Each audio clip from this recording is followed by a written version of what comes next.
Hello everyone, my project is visualizing player similarity with contextual evidence.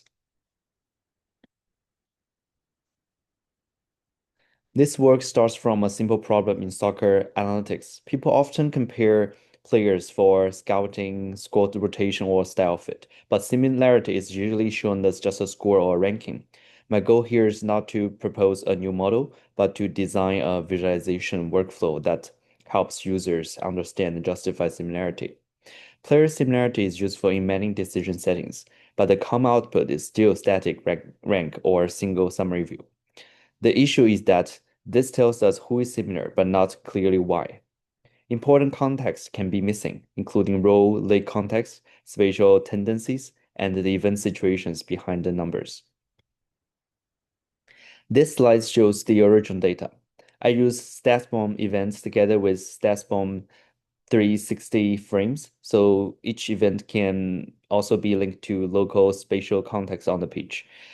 The main representation idea is that the player's behavior is defined by the sequence of actions they perform over time. For example, a Winja-like sequence might be dribble, dribble pass, then shot, while a defender-like sequence might be block, pass, duel, and then clearance. With masked event modeling, some events such as dribble pass or clearance are hidden and predicted from context. The final goal is one embedding per player for similarity search. From a visualization perspective, I frame this as a problem of progressive disclosure under high information density. The interface should move through four stages: retrieve candidates, compare a selected pair, explain the main differences, and then substantiate the claim with contextual evidence. Because this is a prototype emphasizing the idea of info examination, I use 360 info as lightweight evidence cards rather than full replay or continuous tracking reconstruction. This slide summarizes what I actually implemented. The prototype includes target player selection, comparison filters, adjustable user intent weights, ranked retrieval, pairwise comparison, difference distribution, and a context card. I also use curated dataset because the focus here is the interaction design, the explanation workflow. This is the retrieval stage, using Martin Odegaard as the default target. Similarity is computed from weighted profile distance, and the ranking is internal aware. So if the user cares more about playmaking, progression, control, or defending, the ordering can change. This matters because different analysts ask different comparison questions, and the interface should expose those priorities instead of hiding them. Before pairwise comparison, I also add a PC similarity map. This turns similarity into spatial proximity rather than only a ranked list. Nearby points suggest similar profiles, while separation suggests different styles. This view is useful because it supports neighborhood and cluster reasoning before drilling into one pair. After retrieval, the next stage is pairwise comparison and explanation. Here I compare Odegaard and words. The key idea is not to stop at high similarity score, but to show what drives the gap.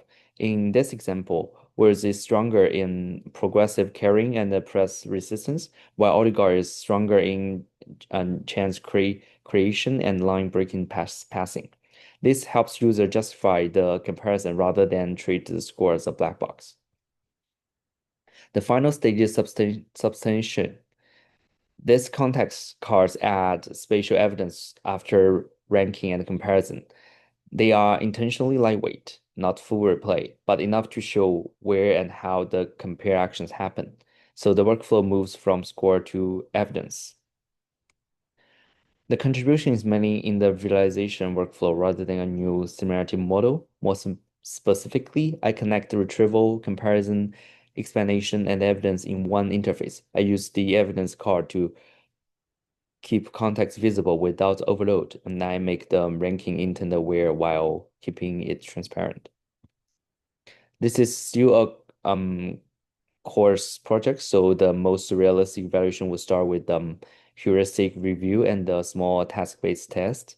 The main limitations are the curated dataset, limited 360 evidence and the lack of formal user study. A clear next step is to expand the cohort and test whether the interface improves comparison and explanation quality. For takeaway, a better interface should help users move from who is similar to why they are similar and what evidence supports the claim. This prototype offers one practical answer to a progressive workflow: retrieve, compare, explain, and substantiate.